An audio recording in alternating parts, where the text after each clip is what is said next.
RIMS इतना बड़ा अस्पताल है, सदर अस्पताल है, राज्य सरकार कहती है कि व्यवस्था सुधर गई है, लेकिन राज्य सरकार के मंत्री सांसद जो हैं वो ऑर्किड में अपना इलाज करवा रहे हैं।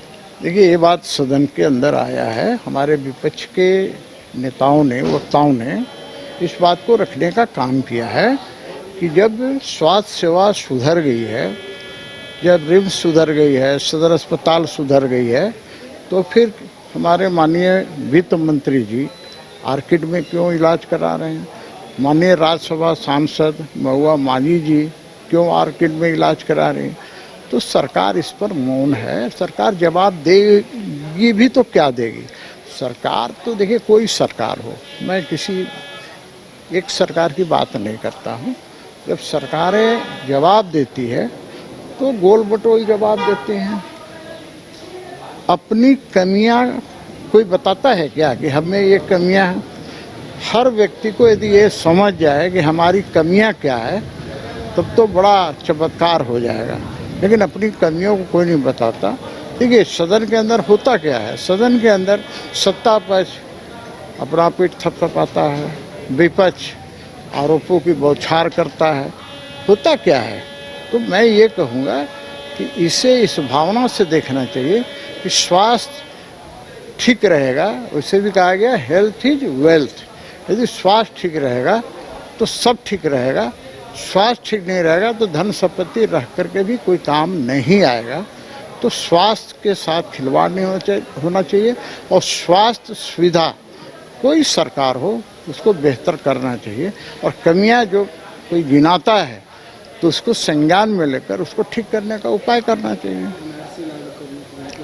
भाई एनआरसी लागू तो होगा ही, एनआरसी को कौन रोक देगा?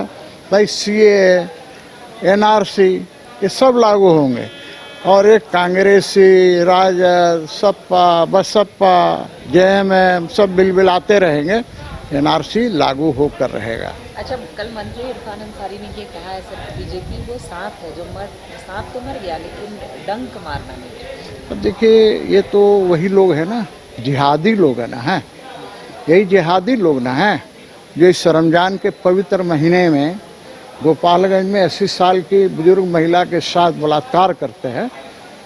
यही तो लोग हैं, यही जिहादी लोग हैं। इसको समझने की ज़रूरत है। अच्छा, एक बार फिर से रोजगार को लेकर सवाल उठा है। प्रदेश अध्यक्ष सह नेता प्रतिपक्ष बाबूलाल मरांडी ने रोजगार को लेकर सवाल उठाए हैं। पिछले 6 वर्ष में जो रोजगार, भाई देखिए क्या, देखिए बात ऐसा है ना कि आप एक ही बात को कितना बोलिएगा। देखिए, सरकार इतनी ढीठ है, यदि उसे देहाती भाषा में कहा जाए तो थेथर है कि आप कितना भी बोलिएगा उसके ऊपर कोई प्रभाव नहीं पड़ता है। ये सब जानते हैं, वो भी जानते हैं, आप भी जानते हैं, हम भी जानते हैं। आप भी रोज प्रश्न करते हैं, यहाँ के बाद उनसे प्रश्न कीजिएगा कि किसी ने ये कहा, वो कहेंगे वो कहा, फिर आप दूसरे से कीजिएगा उन्होंने कहा। ये क्रम चलता रहा। सच्चाई है कि समस्या का समाधान नहीं हो रहा। अच्छा, हरमू में जो पानी टंकी बनाने की बात की थी, उसको लेकर विरोध में आज सड़क जाम कर दिया गया। उनका कहना है कि दूसरे स्थान पर बनना चाहिए। आपके संज्ञान में भी आ सकता है? नहीं, मेरे संज्ञान में बातें नहीं आई है, लेकिन सदन के अंदर माननीय विधायक, उस क्षेत्र के विधायक नवीन जायसवाल जी हैं, उन्होंने इस बात को उठाया था कि वहाँ पर स्वास्थ्य केंद्र के लिए वो जगह चिन्हित है, वहाँ पर टंकी का निर्माण किया जा रहा है, जिसका विरोध वहाँ के लोगों ने किया है। तो अब विभाग कोई न कोई समुचित जगह खोजेगी, कोई न कोई उपाय निकालेगी। भाई दोनों ज़रूरी है, पानी भी ज़रूरी है और स्वास्थ्य भी ज़रूरी है। तो निश्चित रूप से इतनी ज़मीन है, जगह है वहाँ पर कि उसका कोई न कोई वैकल्पिक व्यवस्था सरकार करेगी, मुझे ऐसा पूर्ण विश्वास है। मैंने प्रयास किया है कि वहाँ की आम जो जन भावना है कि वहाँ पर जल मीनार जो डेंस पॉपुलेटेड एरिया में है वहाँ नहीं बने, उसको कहीं ऑल्टरनेटिव शिफ्ट किया जाए। मैंने सदन के अंदर ये बात को रखा और माननीय मंत्री नगर विकास से बात हुई और उन्होंने ऑल्टरनेटिव लैंड के लिए बोला अगर कोई व्यवस्था है तो आप उसको बताने का काम करें। आज मैंने उनको बताया है और इस पर विभाग आश्वस्त उन्होंने किया है कि मैं इसमें देखता हूँ ताकि आम लोगों को सकारात्मक जो उनकी सोच है उसके लिए मैं प्रयास कर रहा हूँ कि उनका लैंड, जिस लैंड पर जल मीनार बनना है उसको दूसरी जगह शिफ्ट करा दिया जाए। रिम्स इतना बड़ा अस्पताल है रांची में, लेकिन वित्त मंत्री और जो सांसद हैं वो प्राइवेट अस्पताल में देखिए, ये दुर्भाग्य है।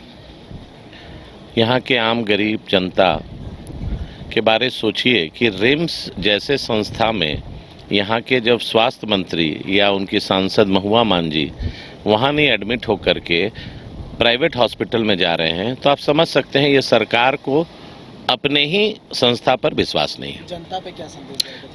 जनता तो लाचार है।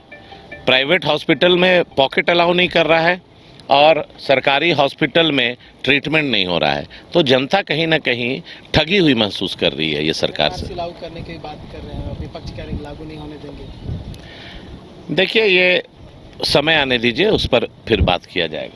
विश्व स्तरीय मेडिकल सुविधाओं से युक्त रांची का देवनिका हॉस्पिटल, जहां है neonatal ICU, burn intensive care unit, modular operation theatre, 24/7 emergency trauma service, multi disciplinary ICUs, emergency care, MRI, city scan, advance cath lab, fully automated path lab, echo, ultrasound, ultra modular patient beds और pharmacy.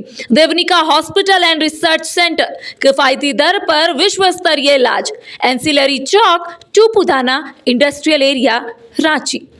अगर आप देश के किसी भी कोने में रहते हैं, अगर आप पटना आना चाहते हैं और घर जैसे रहने और खाने का आनंद लेना चाहते हैं, तो एक बार जरूर आए होटल डायमंटन। संपर्क करें 9572759746, 9031859981, 0612400158 एड्रेस अपोजिट विद्या संस्कार स्कूल, रंजन पथ, गोला रोड, बेली रोड, पटना 801503।